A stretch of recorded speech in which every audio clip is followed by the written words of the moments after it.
क्या माँ पिताजी को यहाँ ले आए? वे इस उम्र में कहाँ जाएंगे? अविनाश ने कोई जवाब नहीं दिया और करवट लेकर सो गए। इस बात से काव्या को बहुत गुस्सा आया। आज से मैं भी इनके माँ बाप की सेवा नहीं करूंगी। देखती हूँ कौन इनकी सेवा करेगा। रोते रोते काव्या सो गई। 2-3 दिन बीत जाने पर उसकी चिंता बढ़ती जा रही थी।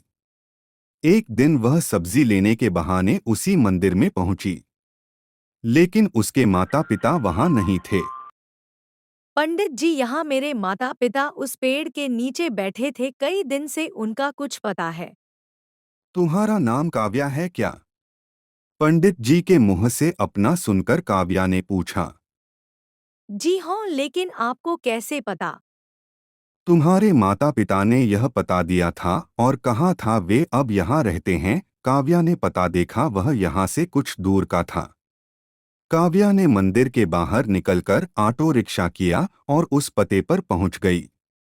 दरवाजा खटखटाया तो एक लड़की निकलकर आई। यहाँ का पता मुझे पंडित जी ने दिया है।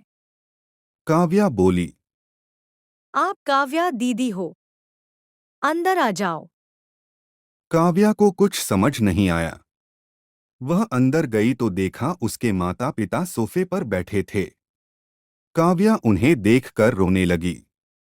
बेटी, अब क्यों रो रही है? तेरे कारण हमें यह मकान मिल गया।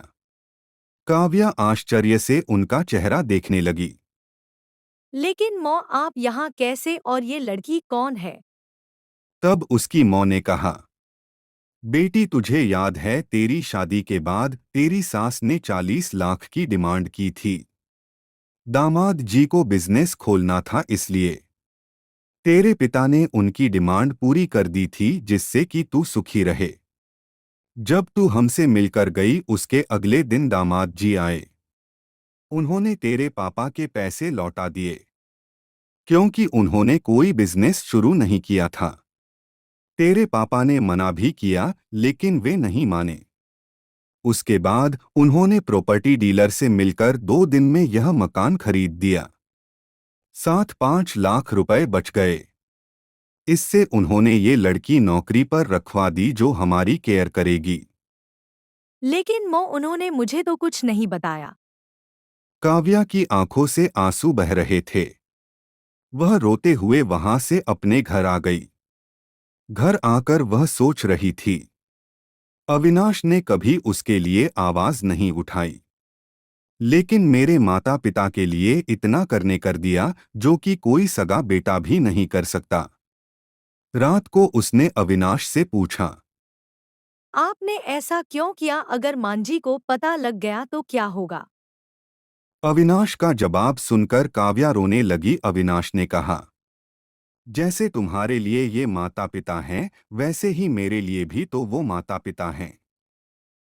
मैंने पैसे लेते समय ही सोच लिया था कि एक दिन ब्याज के साथ सारे पैसे लौटा दूंगा, लेकिन जब बिजनेस शुरू नहीं हो पाया तो मैं इन पैसों को अपने पास रखकर सही समय आने का इंतजार कर रहा था। अगर मैं तुम्हारे माता पिता को अपने घर ले आता तो उनका आत्मसम्मान हर दिन उन्हें धिक्कारता।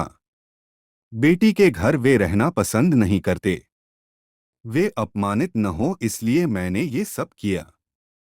अविनाश, मुझे माफ कर दो। आज तक मैं तुम्हें गलत समझती रही।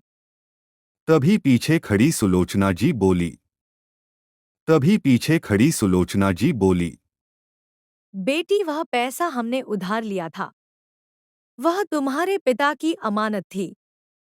मैंने और अविनाश ने पहले ही फैसला किया था कि ब्याज के साथ तुम्हारे पैसे लौटा देंगे। चल अब सो जा। सुबह नाश्ता टाइम पर नहीं बना तो अच्छा नहीं होगा।